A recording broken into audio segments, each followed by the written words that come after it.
Welcome to my YouTube channel Blank. I'm Iron, and today I will be showing you the 7th of a series. The 7th day of Digitober. This will be the 7th video to a 31 video series, each for every day of October that I'll be posting soon. And yes, Digital Inktober. I know it's weird, but bear with me. It's a little challenge I thought of, using only white and black to do digital drawings. Also just with the pen tool, that's it. So now, without further ado, let's get into it. The 7th word from an old Inktober list I got on the internet is architecture. So now, while you enjoy a quick speed paint, I'll be telling you a horror story based on the word architecture. So the first horror story that we're gonna read comes from a webpage called Architecture Horror Stories. And here we go. This one's by Jared Banks. Years ago, I was an intern working in Minnesota. On a particularly cold winter day, I was tasked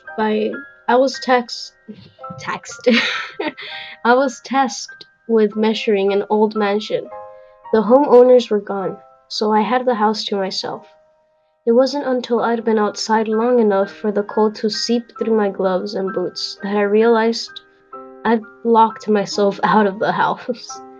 Luckily, I had my phone and car keys, but I still had to drive back to the office, explain to the project architect what happened, notified the client, and then returned that evening to get all the stuff I'd left in their house and hastily finish the measure.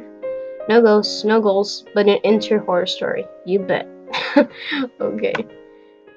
The next is by Executive Director Nick Surface. On a car ride back from a client meeting, my project manager was instructing me on the new design elements he wanted to incorporate.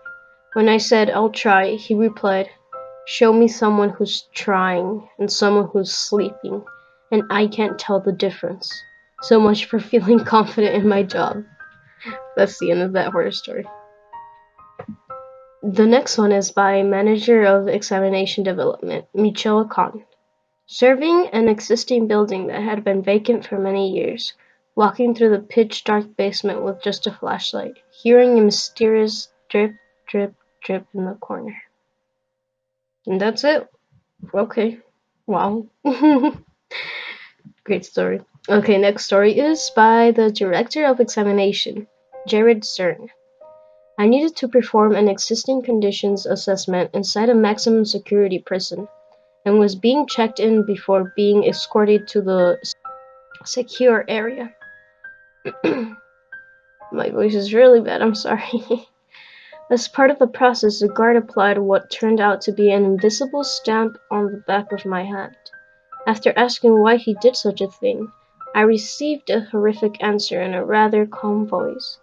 It's so if someone beats you up, takes your clothes, and tries to leave the facility, they won't have the stamp and won't be let out. Needless to say, the check-in process led me to be hyper-aware of anyone who came even relatively close to me that day. Wow. The next one is by Rose Cheng. Being in California, we had limited access to site visits for a project on the East Coast. The toilet seats were mistakenly submitted as the assisted height for hospitals, leading the subcontractor to install the wrong product in all of the restrooms.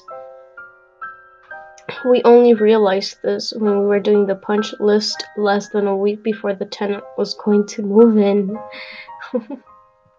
Assistant Director, Examination Research, Ryan Misner, did the next story.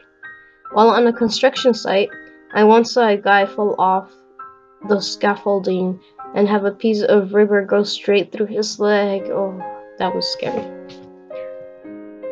The next story is by President Dell. We've all had a client who hires you for a specific project. Oh, shoot. Wait. Back to the story.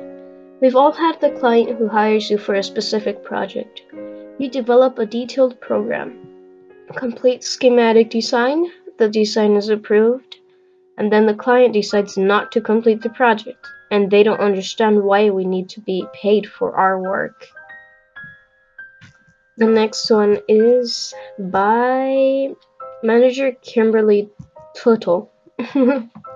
Our clients had just purchased an old home that had been previously used as housing quarters. I went in one cold January day to take some measurements in the attic, as this was where most of the work was going to happen. I'm used to being alone in quiet, vacant houses, but there was something really eerie with this one. After hearing a strange noise, I had to remind myself that it was nothing to worry about, but then I heard the noise again and again.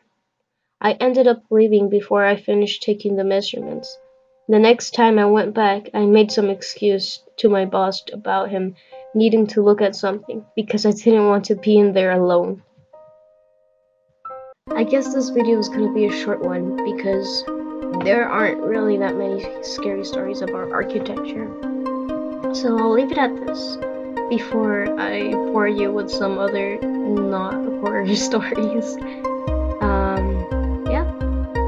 I'll see you in the next one. I hope you subscribed. I hope you hit the notification bell, left a comment, or liked the video, or just anything. I'll see you next time. Bye!